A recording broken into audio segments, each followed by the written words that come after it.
Hello world. Look, I know things can be hard sometimes, and maybe you don't know what to do or where to go or anything, and you feel like you're lost. But Nintendo almost made the NES able to play cassette tapes. You could be doing worse.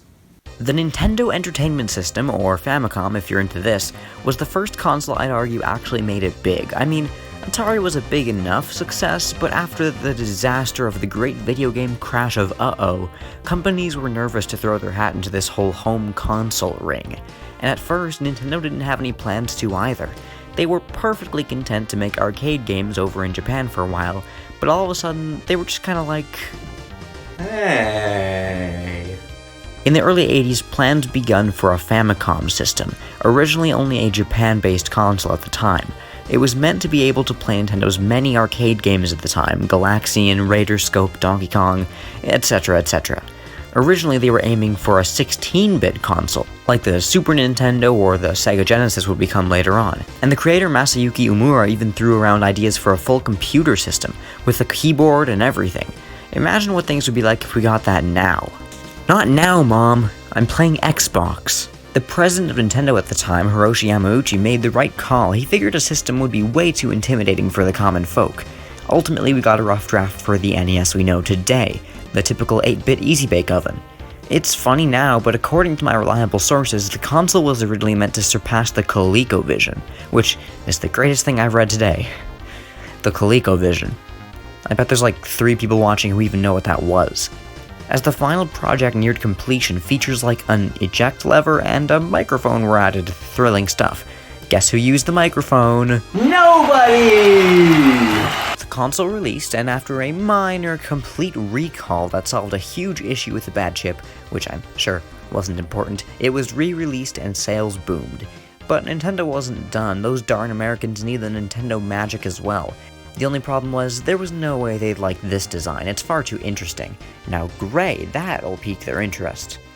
I mean, it did though. The NES sold more units in America than Japan, though that could just be because of the higher population. It had some solid launch titles too, like Super Mario Bros., Duck Hunt, Excitebike, Ice Climber, and more.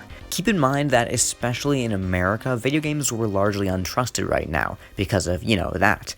So many had been pumped out in recent years, and quality just declined up until the huge crash in 1983. The public was not happy, and it was Nintendo's job to turn that frown upside down. Remember this seal? I always wondered what this meant when I was younger, and figured it just meant it was an official Nintendo-branded product. And I mean, I was basically right. This stamp was to ensure customers that Nintendo didn't feature as unsavory experiences as previous games. The NES also featured a lockout feature, which prevented unauthorized companies from just making games for the NES. This wasn't in the Japanese version, the Famicom, but in the American version it was added at around the same time this seal started showing up in both places. I feel like we've forgotten in recent years just how limited this thing's hardware really was. Joseph RC made a very interesting video on just how limited it was, but to give you an idea, nowadays a computer with 2 gigs of RAM is very low. It can function for the most part, but try to download any sort of software from, the past 15 years, and it'll probably be able to run it without sputtering and giving out. The NES had 2 kilobytes of RAM. That's 1 million times smaller, 1 million. Games like Mario had to use all kinds of technical tricks to function, which I won't go into because, again, Joseph RC goes over it really well in his own video. This is the NES controller. It isn't exactly comfortable, but it has buttons. It's okay in my book. Moving on. In a way, some of the stuff we see for the NES reminds me a lot of the Wii later on. The NES had surprisingly a fair amount of add-ons, like a light gun, a power pad, and Rob the Robot, who you might recognize as a character they later added into Smash Bros.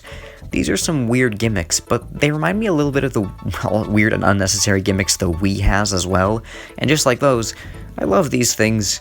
Rob gave you a real-world object to play around with using the system's controller, and that's pretty cool, and even though it didn't exactly succeed at all, it was an interesting idea and kind of ahead of its time.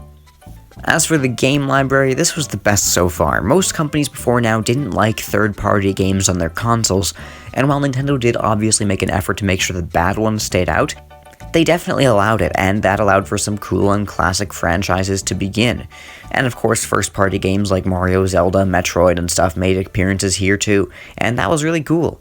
The cartridges aren't my favorite, they look like they'd explode if you handled them wrong, but it was hard to hold all of this on a smaller cartridge, especially back then.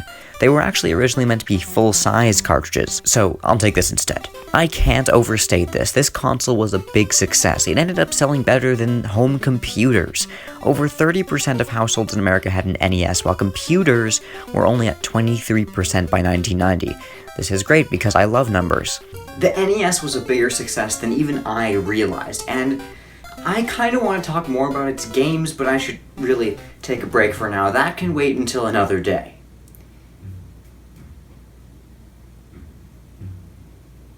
Then again, no time like the present.